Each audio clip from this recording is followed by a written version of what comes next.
Blessed, blessed, blessed, blessed be the name. Blessed be the name of my God. I love him, I love him. I love him, I love him, I love him, I love him. Ay, I love him, I love him. I want you to know that ain't no name above him. Hey, lift him up. Blessed, blessed, blessed, blessed be the name. Blessed, blessed, blessed, blessed be the name. Blessed, blessed, blessed, blessed be the name. Blessed be the name of my God. I love him, I love him. I love him, I love him, I love him, I love him. I love him, I love him. I want you to know that ain't no name above him. I love him, I love him. I love him, I love him, I love him, I love him. Blessed be the name of my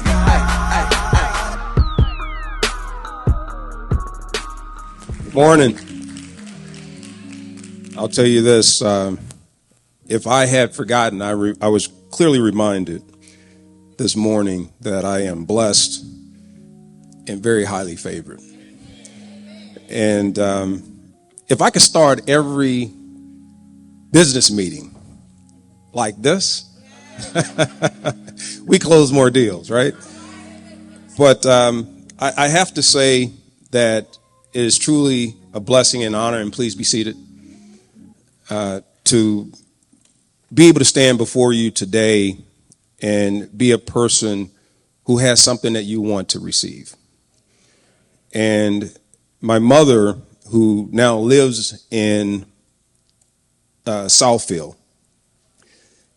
I brought her here from Virginia. I always tell people I was born in Virginia, but I was raised in Michigan. And I don't forget my roots. I don't forget where I come from and where I've had to grow from to get to this moment in time. You know, we live in an era where social media, if you put a picture out there, and you think about this, it could be a picture, I may put a picture of my son, who he's now 31. I have another son who's 30. And if I put it up there, it's looked at for 10 seconds or whatever, and then it's gone. It's on to the next. It becomes old. And what I realize is when we put those pictures, think of any moment you put up on social media. If you think about all that has gone into getting to that one single moment in time, it tells more than a story that can be discarded so easily. And so what I started to realize is when I put stuff out there on social, it's driven and rooted in purpose. It has a story. It has a message. Now, sometimes messages get missed because people aren't listening. Things aren't seen because the lenses are not quite right.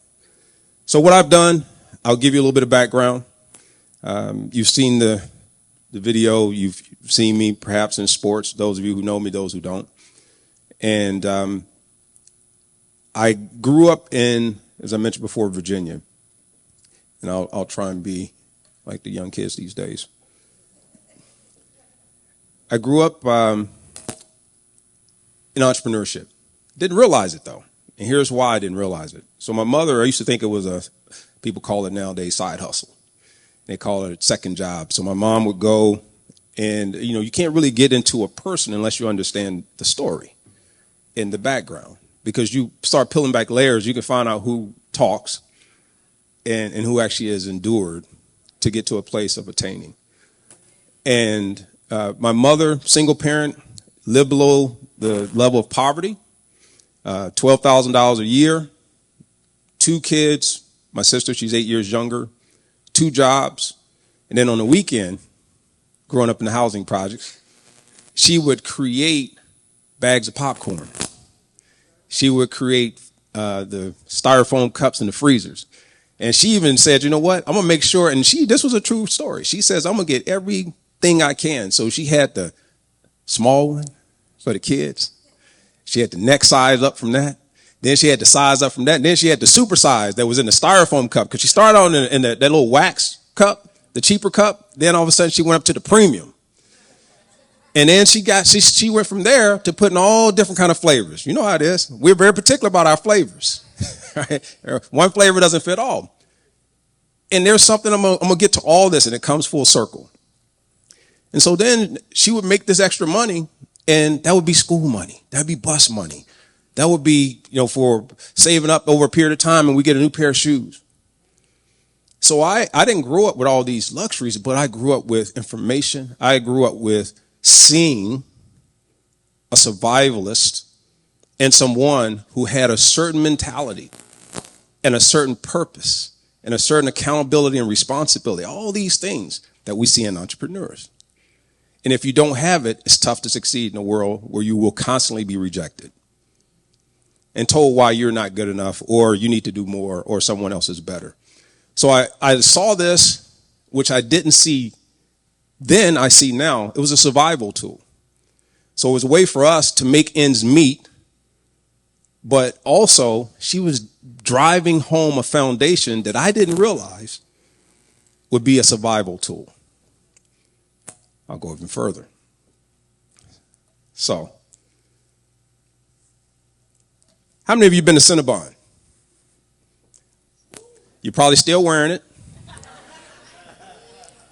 I think someone told me once before it was about 5,000 calories. I didn't even know that's possible. My arteries, they did not like me.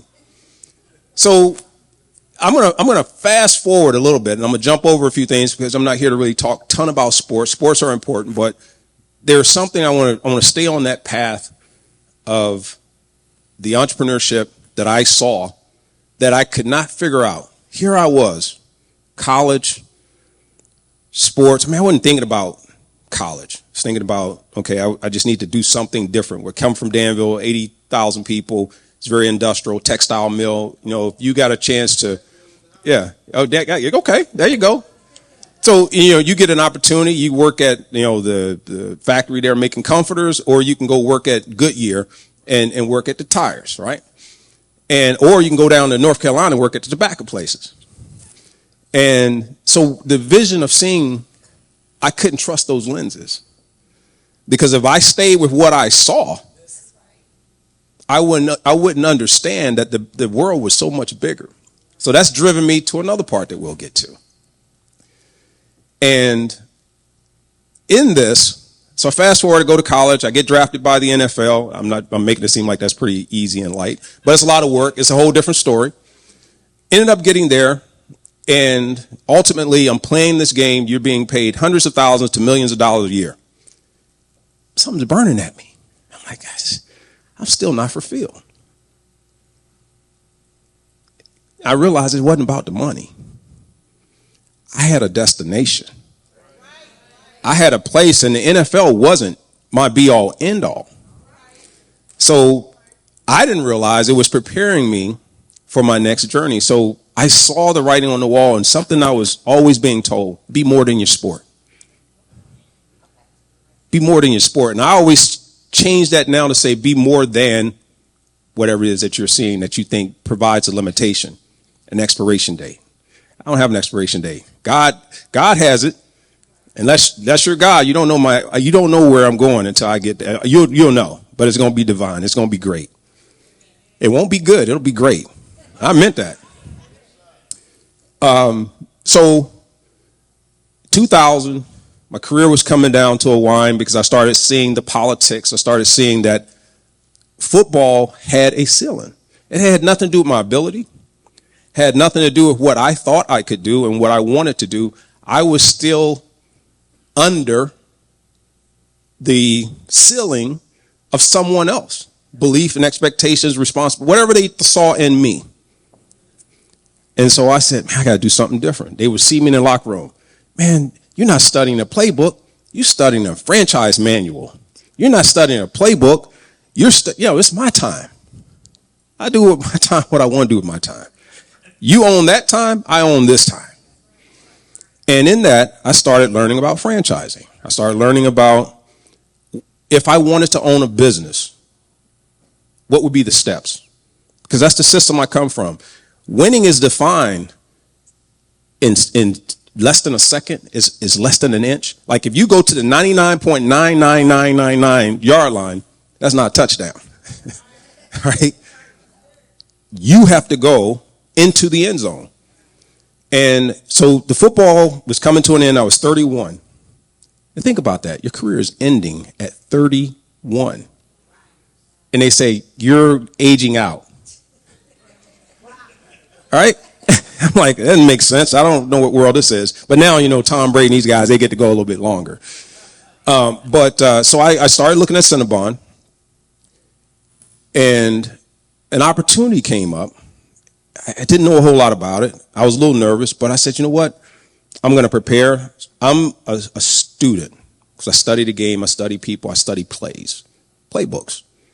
So I studied my playbook, started learning about franchising, what it meant, what were the pros, what were the cons, what were the limitations, all these things. Knowledge is power. And in there, the opportunity came to buy Cinnabon in Michigan. I said, okay, I'll take a store. Corporate said, no, I think we have confidence in you. We want you to buy all the Cinnabons in Michigan. And I said, okay, that sounds like a plan. So I ended up buying all the Cinnabons in Michigan. It was about 8-9 stores. Knew nothing, okay, about business. HR, point of sale systems. I didn't know what a POS was. I thought that was another play. What's a POS? It's a point of sale system. And, and all these acronyms, you all know it, right? People want to talk to you in meetings. I'm going to tell you, they're testing you to see where you are, but not telling you they're testing you. I learned that's a whole nother story again. So I'll speed it up because I want to get through these slides and I want to take all your time. But entrepreneurship, it says Cinnabon. Cinnabon, growing franchise, Peachtree, Georgia. Went down, visited corporate headquarters. They were owned by a company called AFC Enterprises, which owned Church's Fried Chickens, Popeyes, Seattle's Best Coffee, Cinnabon, a few others. They were a pretty large conglomerate. Dunkin' Donuts, they were also in there. So they were pretty large, publicly traded company. Did so well the first year and a half, 18 months, they came back to me. And they said, you have surprised us. And they say, fake it till you make it. I was just a student, and I just knew where I need to do some work. They ended up saying, you know what about Florida? I said, well, what store are you thinking about in Florida? We want you to take all of Florida. I said, okay, well, this is a different story. So I ended up taking over Florida. In inquiring and taking over Florida, I became their second largest partner in their system in franchises. In 18 months, ran 30% higher sales than when they had it because they were all corporately owned stores, the stores that they sold me. Ultimately, I had gotten up to, I think, 400 to 600 employees. It was quite a few between the two states. I had to get me some district managers, some lead area managers, and you start adding on and adding on and adding on. And ultimately, I said, man, this is outgrowing my knowledge. And then that's when I got my real lesson in business.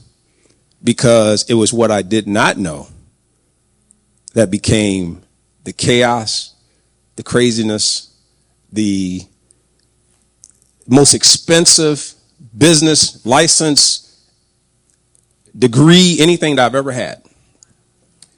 So, entrepreneurship is opportunity, but opportunity is what we make it.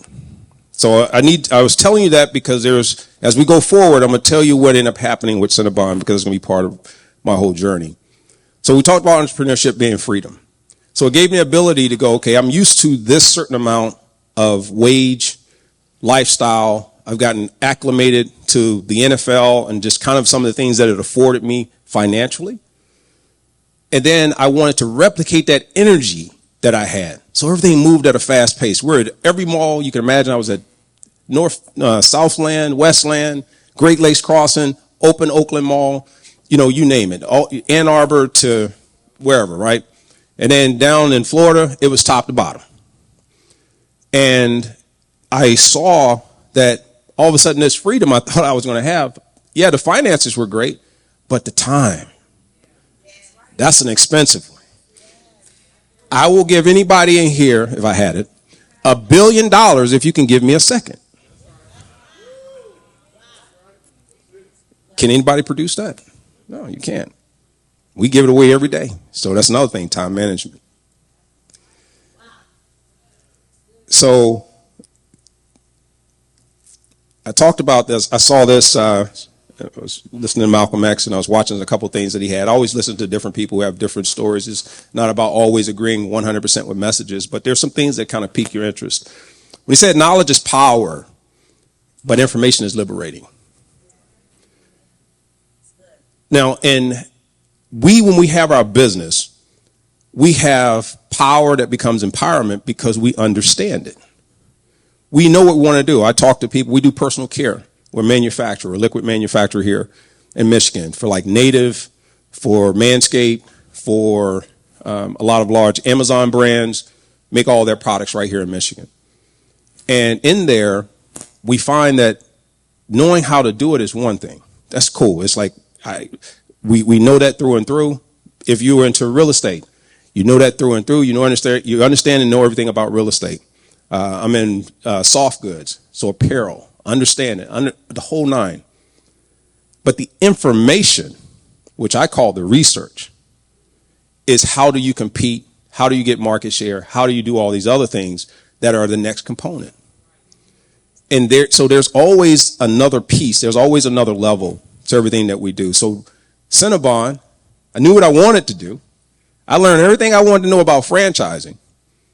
But what I didn't know, shrinkage, theft, understanding basically obsolete technology. Because, it was like if I just wanted to take the money, you just hit a button, open a register, and don't ring up a sale. So I had to go in, change out all the systems. Every system, new point, pan tilt zoom, PTZ cameras, had to come in. So no longer you can come in and give your cousin over here the code to punch in for you at work. You had to bring your whole hand. All right. I started getting to biometrics. Right. It threw everybody off. Like, man, what is this guy doing? Cameras everywhere over the food. I put cameras over top of the registers. I put, what do you call it? Secret shoppers. Y'all know about secret shoppers? Oh, let me tell you, boy, that was a powerful tool. Went in and I would have people who they did not know. They didn't know who that person was. Thank you. And they would be sitting just like you. Boy, just giving me some meticulous notes. Knowledge, information. And when I did that, I started to hit another stride and realized this was not a healthy business, even at 30%, because I had secret partners. 80%, 85% cash-based business. I didn't know what that meant to a place in terms of how that handles theft, because it's easier to steal cash than things you got to deposit in a bank. They were floating banks. They were floating money. Like a deposit supposed to go in on Thursday, it goes in next week. Putting IOUs in a drawer. Like I would come in and I would see, why is a $500 or $250 or whatever? Like the math is there. It's in the drawer like money, but it's paper. It's so that when they come back and the next deposit comes in, they recycle the money and then they make that deposit whole. So I'm always in a hole. Come on now. Information. Know your business. So once I learned that, so when you're in businesses like that, it's the operations. It's the infrastructure. It's the foundation. And when we think we know it all, you're done. You will fail. I grow every day. Every single day. I grew since I've been here this morning. All right? So that was an interesting one. Oh my God, that's a whole nother story. So information is liberating. I'm going to leave it there on that one. I ended up learning how to maximize resources, meaning I had the ability to say, how do I scale this business beyond what the predecessor and the people who had it before me did with it?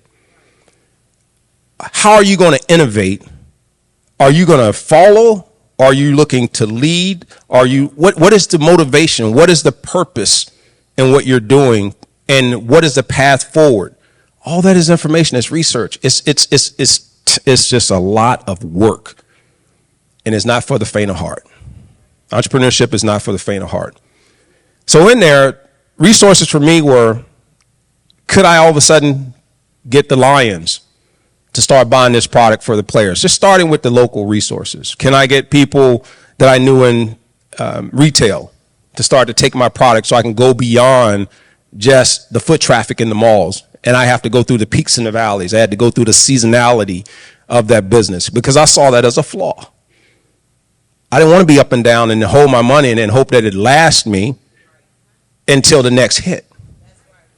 So I had to figure out what would I do as a gap filler. So I had to maximize resources, tap into these corporations, the people I'd met through my way, understanding, what do you have to work with? A lot of times we only look at it and go, how much money do I have? Money's not the only currency in business, right? There's more currency than just money. When I look at leveraging in the strategic partnerships, Merit Manufacturing is one of those companies where I said I became a partner in. And in the manufacturing space, it had a purpose, but not till now. But back then, I needed to figure out, how do I do something different? I love coffee. Brother Steve, where you at? All right. Brother Steve brought me this morning. I said, hey, is there coffee in the building? He said, yeah, there's coffee. I said, I'll go get it. He said, no. You go. I got you. Sit tight. I'll go get it. You want cream or sugar with that? I said, no. I used to do cream and sugar, but because I became a roaster, and I'll tell you why I became a roaster and started doing coffee, I said, no, I'll just take it just black. Because I like to taste. That's the only way you can tell if coffee is good. If you're a coffee drinker. If you're putting a lot of cream and sugar in it, you can just go ahead and get anything. You can get the cheapest coffee you can find and save you money. And Brother Steve, I have to tell you, I have big hands, and he brought me a Kit cup. He said, Brother Moore, this is the largest cup I can find. If you want, I could go get you more if you need it. I said, man, you're going to be making 20 trips just to get me a 8-ounce cup. But it was good, and I appreciate you. But I started to look at, what are the sales in Cinnabon? The number one thing they were selling were the rolls. Then it was coffee. Coffee. I researched coffee. Other than oil, the second largest traded commodity in the world. I said, I think I might need to get in that business. If I looked at what our total system sales were in coffee, come on. And I said, I think I need to go find me a roaster and create my own coffee. Because I already have somebody that's going to buy it. Me. Right? Ended up doing that, understanding resources, found me a coffee partner here that was roasting in Michigan, started a company called Amori, which meant love, right, in Spanish. And I said, okay, that's what I'm going to do. So I got permission. They didn't know what I was doing. You want to put coffee where? No, I want to put coffee in Cinnabon. But we got Seattle's Best, the second largest coffee in the country, to Starbucks. Dunkin' Donuts, everybody doesn't realize, that's the largest coffee company in the world. But at that time, Seattle's Best was the second largest. I said, but I can replicate the quality. And Seattle's Best isn't bigger than my name here. Brand equity. All right? And also understanding, again, your brand position. So I ended up doing that, bringing that in. They thought and didn't realize, you don't get royalties on that. That's my money. That's my brand. That ain't part of your business, because I kept it as a separate company. So again, as I'm growing, I'm learning more. I take not an L, I take my lesson, figure out what I need to do right, and then keep innovating around that. And because I love coffee, it was natural. So that was cool with the strategic partnerships. The mall started to go up and down. So I said, after I grown the Michigan market, there wasn't any more markets to really hit here other than going into the airports, and the airports were controlled by other entities that controlled all the airports. So I had to do something a little different. And so I approached a local retailer here and actually went up and talked to Meyer. And if you think about it strategically, I asked permission from Cinnabon first. I said, can I do a concept inside of a concept? You guys know what that means? It means taking your concept and co-branding or putting it within another facility and then just paying them rent, royalty, or whatever you need to, or a joint venture on what you do there. And I looked at the footprint of Meyer at the time. I said, well, I could scale. I could avoid seasonality. I can bring a global brand into one of Michigan's largest, if not largest, homegrown retail spaces. And you know what Meyer is really known for when you go there and you look, it's almost like a food court, is the bakery. They already had the ovens because they were baking bread and doing all this other stuff. So I said we could do this. So I put a deal together. Meyer loved it, but Cinnabon got wise to it because of what I did with the coffee. And then at that point, I saw that, okay, they had a way now to hold me down because they were trying to, we were now not being partners. It was all about somebody had to win and someone had to lose. In 2006, I sold the company back, all of them. So they were like, oh, we'll cherry pick. You don't get to cherry pick. It's one all. And so they ended up buying them all back from me. And then I said, I'm not done with this yet. And so I had the business bug, so I stayed in business. Now, I'll go back real quick. So when you look at a couple things on here. So when you look at Clicktivated, Merit, Stack brands, how many in here own businesses? How many are aspiring to be business owners, entrepreneurs? So I know the audience also. How many of you have been in business longer than 10 years? 1 to 5. Okay, none. All right, it's okay. Hey, point of origin, and we all start somewhere. It's not about the start, it's the finish. So in here, I started learning from what I learned with Cinnabon. I understood processes. I understood that I needed certain elements. I understood the anatomy of business. And when I talk about the anatomy of business, when you know your business, there are certain things that make or break your business. And if you understand what those things are, you understand what to be protective of, where to really pay attention, and where you really to always have to be on your game with. So in here, I needed technology. So in my new endeavors, I ended up getting a company called Clicktivated. Clicktivated is a great concept. It's a patented technology that allows me in this day and age, because we do so much online, to where you can engage the video by just touching different product that's on the screen, not where you're looking at links and all this. You touch it and it brings up that product automatically, and you don't have to download any apps. It's done directly through the web, which I want to not have to. People don't want to download apps these days, so I had to make sure, one, you didn't have to download anything. Two, I want you to not sit back passively and look at a video. Imagine right now if that was a video and you're watching it and you wanted to just move around freely without barriers and see what I'm talking about or doing whatever. You could click on any of those items. You could click on all that stuff while the video's playing, and it takes you directly to wherever you need to go. But you know what I benefit from? The fact that I can also track and trail and see where you've gone. It gives me analytics, which gives me business intelligence, which then gives me another commodity and another product that I can sell to advertising companies, so on and so forth. So you see how the mind rolls, right? So Merit Manufacturing. I started to understand Merit Manufacturing is a minority-owned, liquid-based company, and there's about 60 different SKUs that we do. And that's everything from your body, lotions, your shampoos, conditioners, laundry, candles, which is your hot pour, deodorants. So there's, and pet care products, automotive care kits, all these things, right? So there's about 60 different SKUs that we make. And in there, we're what's considered end-to-end.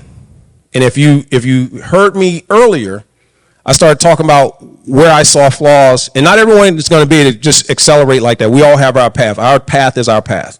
And you got to trust the process, because you can't make it go faster than it's going to go.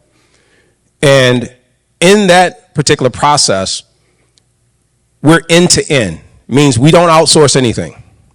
We go start to finish, because I learned, okay, we got to control all the parts, because otherwise there's limitations that happen along the way. So in Merit Manufacturing, we do everything from shipping to logistics to fulfillment, kitting. We make the product. We come up with the formulas. We know what the scents are next year already. We know what's coming down the line. We understand what's moving in that industry. We're big in e-commerce. We want to go beyond the borders and the barriers that we find with retail.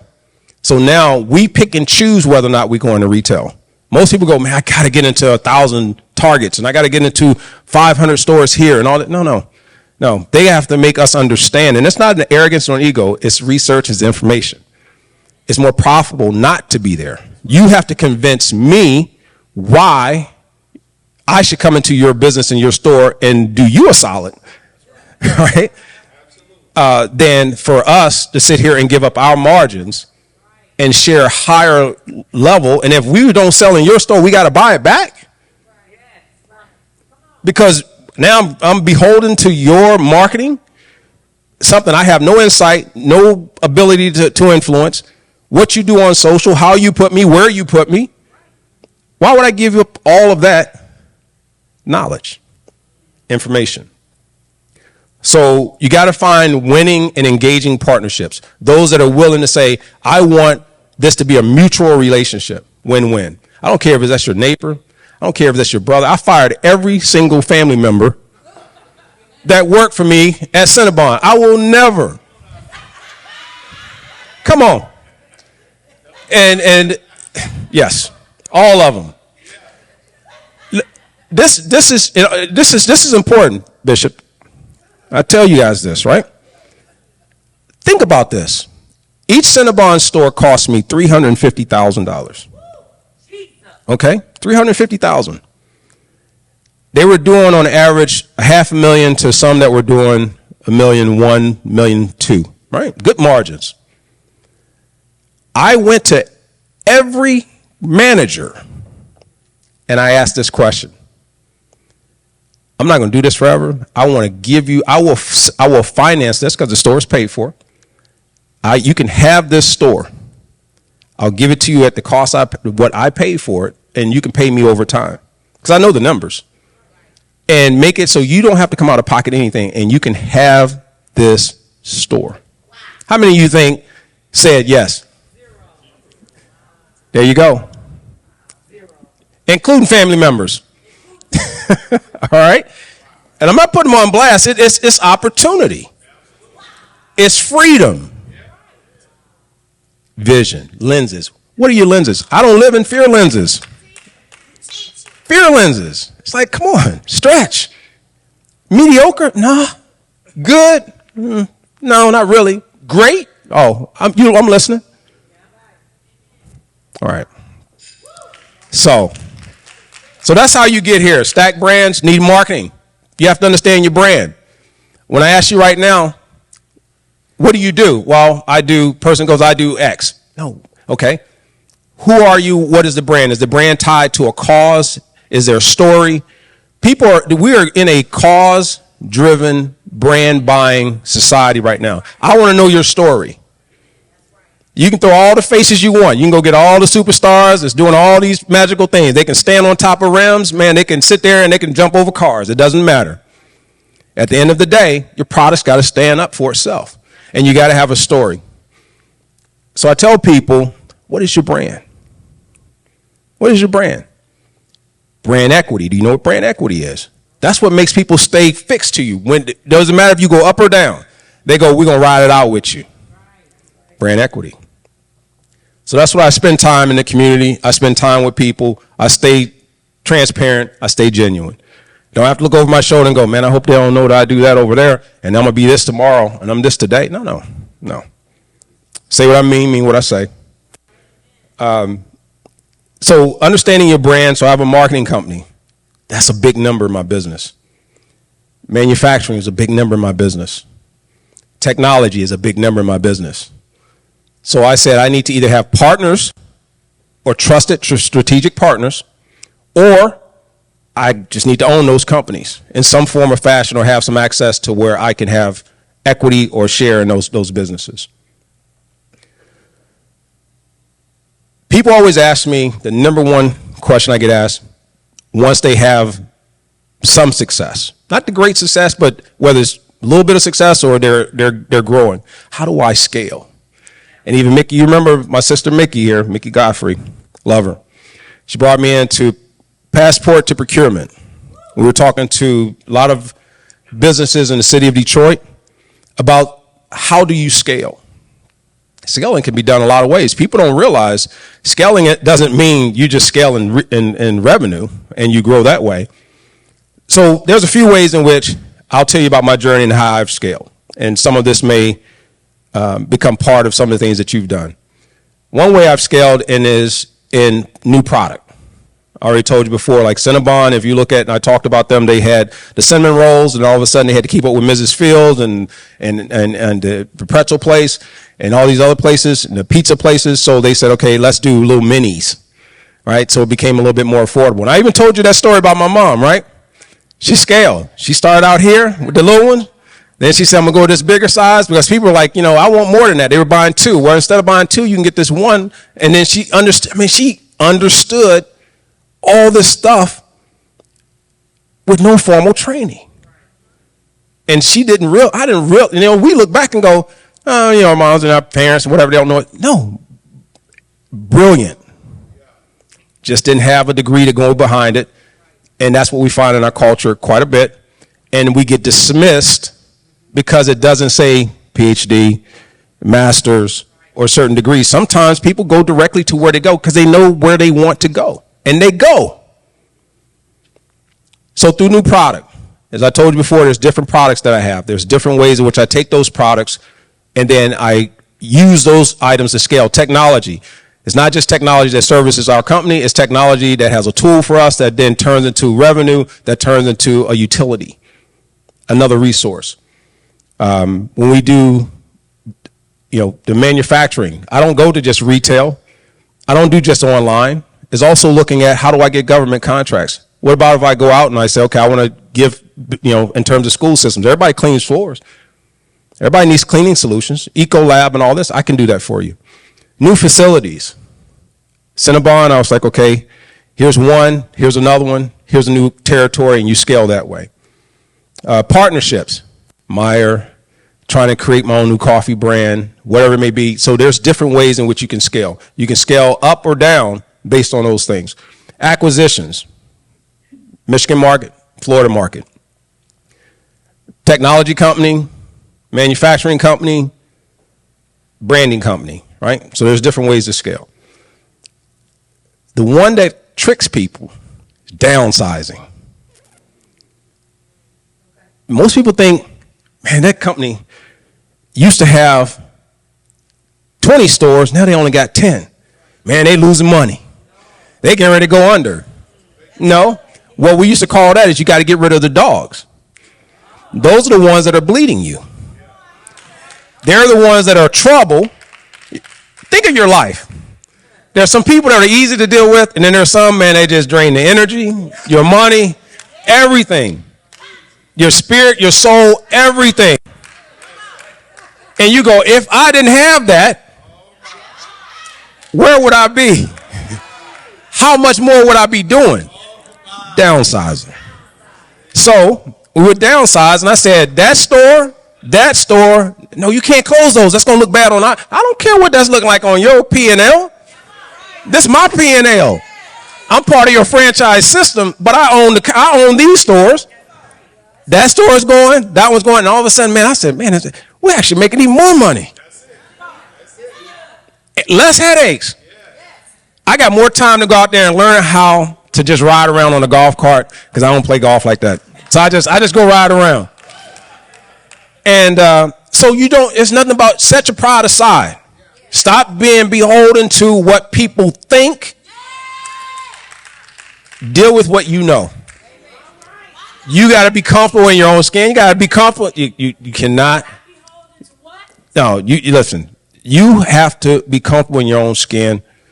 Stop worrying about what people say and think about you. Know yourself. And that gets back into your brand position. So, Herman, why aren't you over at this thing over here? Because I was over here where I was supposed to be. Well, why aren't you showing up over here where everybody at? I didn't know that I was supposed to be there. And I won't tell you. I don't even want to have anybody raise hands and say how many conferences or those trade shows that they have with the DE&I, and they gonna hate me for that, but going to those things and they want to sit you out there and parade you around and say, hey, come and let everybody meet you, so they can tell you how limited you are in your business. and make you feel worse than when you went. Now, what kind of conference is that? And a trade show to go there for somebody to tell you what's broken and what's wrong with you versus saying, you know what? Here's what I see in you. Here's what you can do to get better. Here's how we can help you or not help you. Or here's someone who I think you can go talk to. It ain't that hard. It's not that hard. And it happens to me too. So don't feel like you're the only one. So downsizing. If you got to get rid of it, get rid of the burn. Get rid of it. Don't care. If the people want to talk, let them talk. And you keep on doing what you're doing. Circumstances may cause you to pivot. And I'll start to wrap this up and get to some questions. During the pandemic, we all went through a lot. The world has changed, and it's not going back. It is not going back. So if you think, I'm going to sit back, remember what I did, remember when, and all of a sudden it's going to come back around to you, you're going to be sitting there a long time by yourself. So you have to evolve. You have to innovate. If I didn't know that I need to compete in the digital. That's why I got into e-commerce. Because again, everybody was pushing retail malls and all this stuff. No, I got into the digital space. I removed the borders. I removed the boundaries. I removed all those obstacles so that I could see forward. So when you have to pivot. Take off the glasses if they have fear lenses in them. It is not for the faint of heart. Entrepreneurship means you have to be determined. You have to be accountable, responsible. You got to be dedicated. You got to be in there for the long. You got to be in there for you. Forget about being there for everyone. You'll get there. But you got to be there because if you're not in it and you're not doing it, it won't get done. That's right.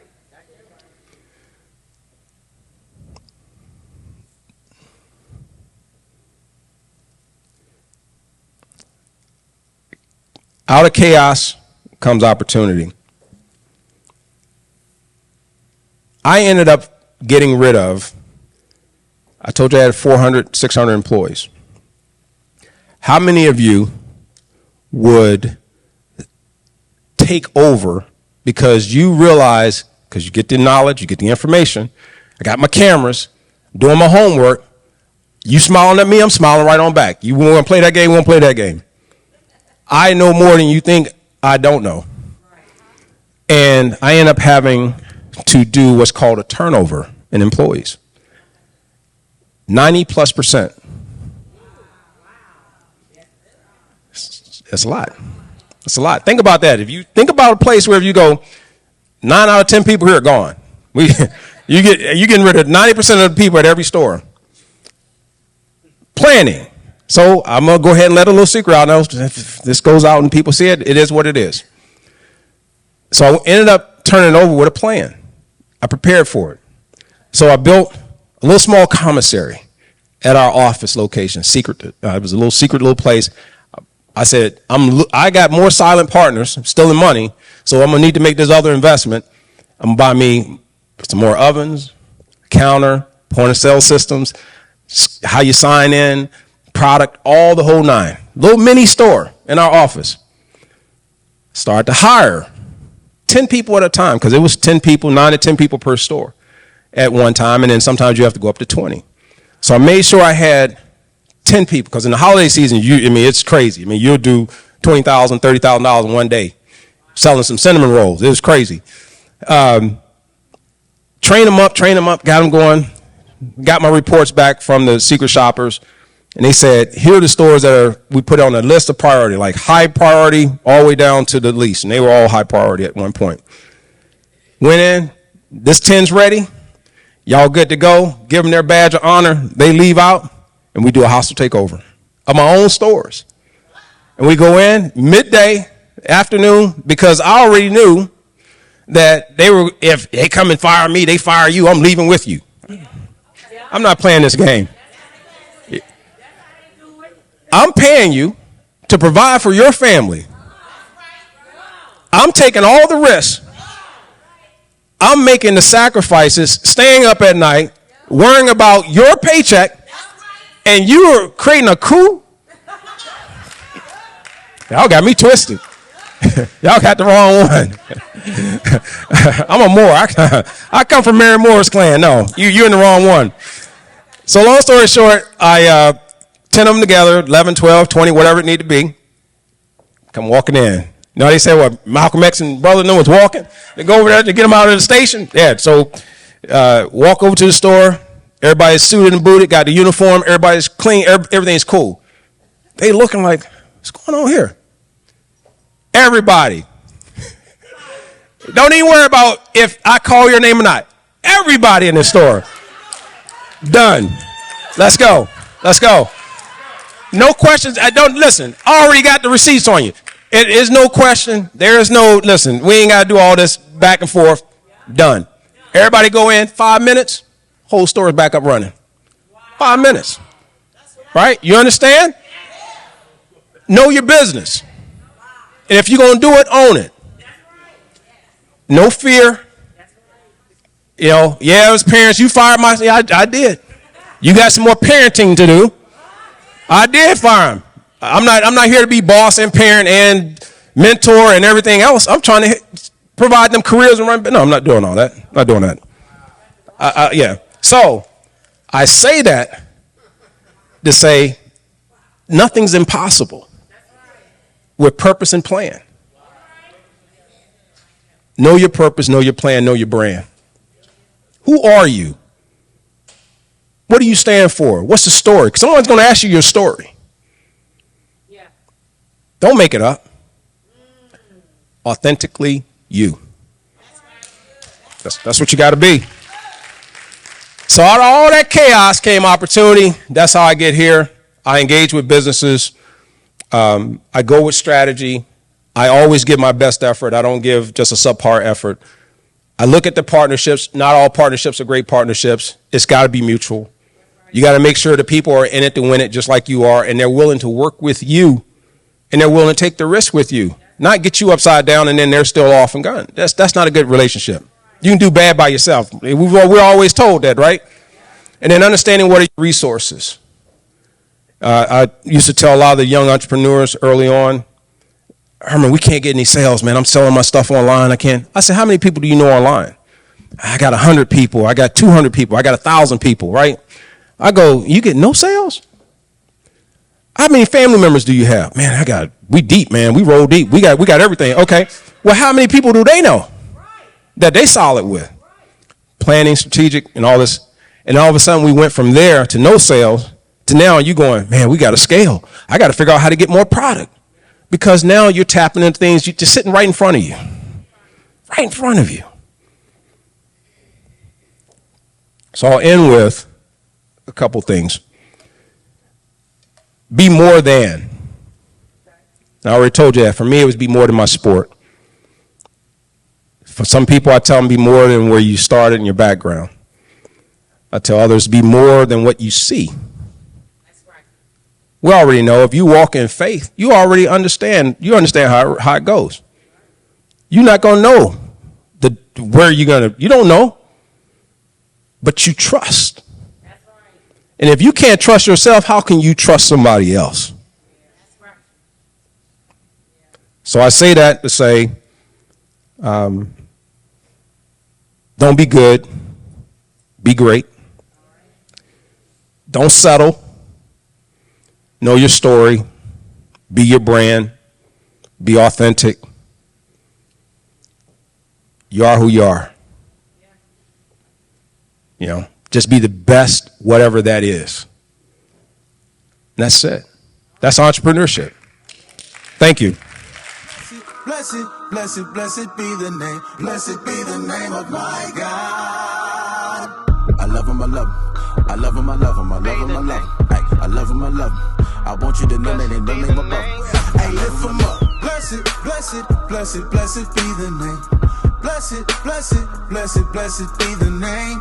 Blessed, blessed, blessed, blessed be the name. Blessed be the name of my God. I love him, I love him. I love him, I love him. I love him, I love him. I love him, I love him. I want you to know that ain't no name above him. I love him, I love him.